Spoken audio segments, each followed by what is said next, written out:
Yeah, the scary part was is I kind of sat back and went, you know, I can sort of relate to that. And, he's giving a little too much about the male psyche here, you know? I know, and you know what's funny is, Brian, I never knew how many female zombie fans there are. I had no clue.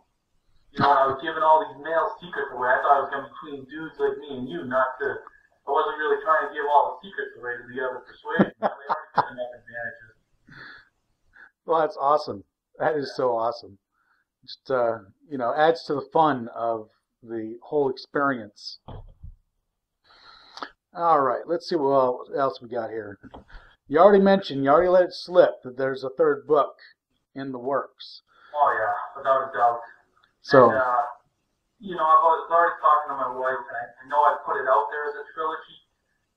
I don't see me wrapping it up in three.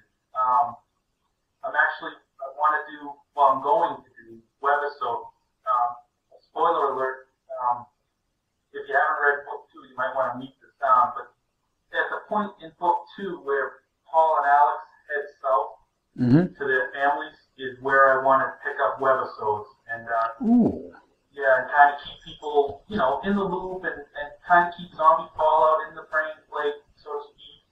Give them something to eat, little tidbits here and there, and then continue on with the Talbots on their journey to the East Coast is where they're trying to get to. nice, awesome. Look forward to that. I really look forward to that.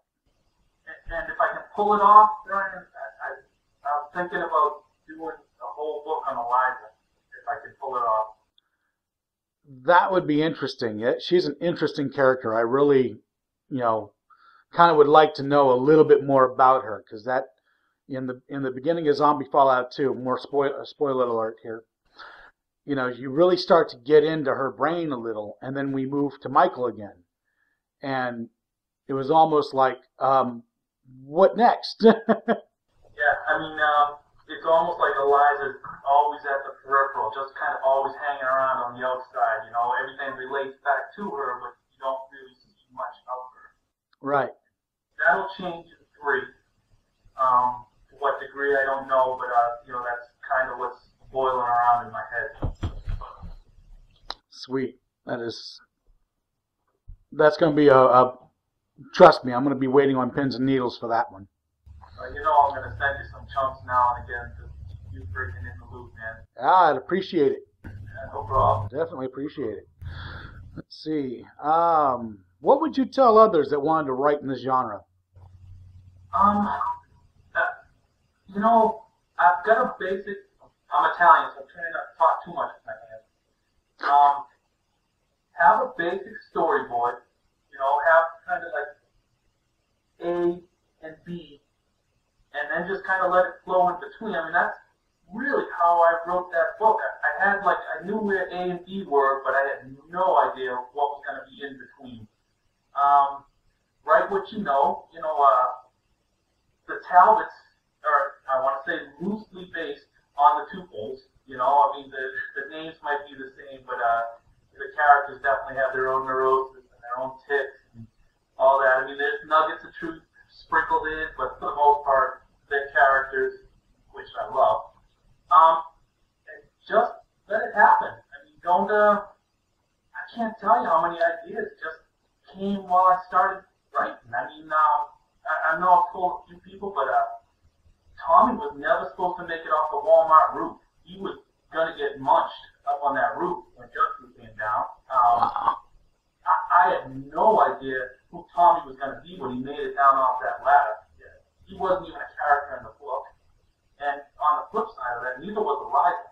Eliza, the first inkling was in that field when they were going, when the Talbots, when Mike and the boys were going to the store to go get lumber and food and all that stuff, and they met that girl in the field. That was the first introduction to Eliza, which was another character that was never supposed to come along. And so I guess just let it happen. I don't know if that's great advice. I hope it helps if someone wants to write in the genre, and don't get too.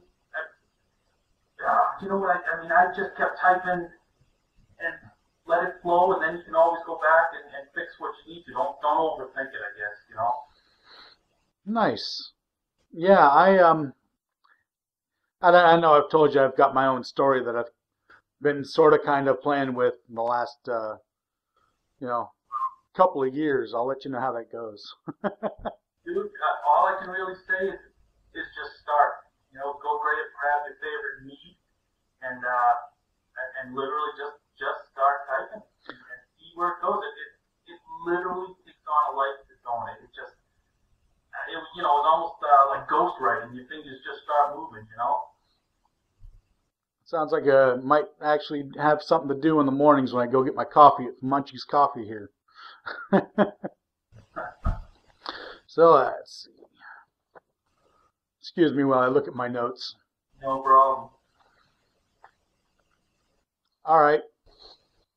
Do you have any favorite Halloween stories, real or otherwise?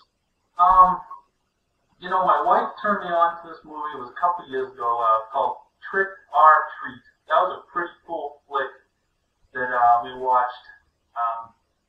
Then there's this movie called The Halloween Tree with I think it's Rod Steiger. It's animated, but you know, it's a kid, but it was a pretty dark story. It was a pretty good story if you could get a hold of a copy. It's not the easiest thing to find.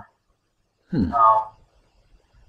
Oh, and then you know, I could relate a story. It wasn't really Halloween, but yeah, it was scary. It was that's a prom, and you know, we had my buddy.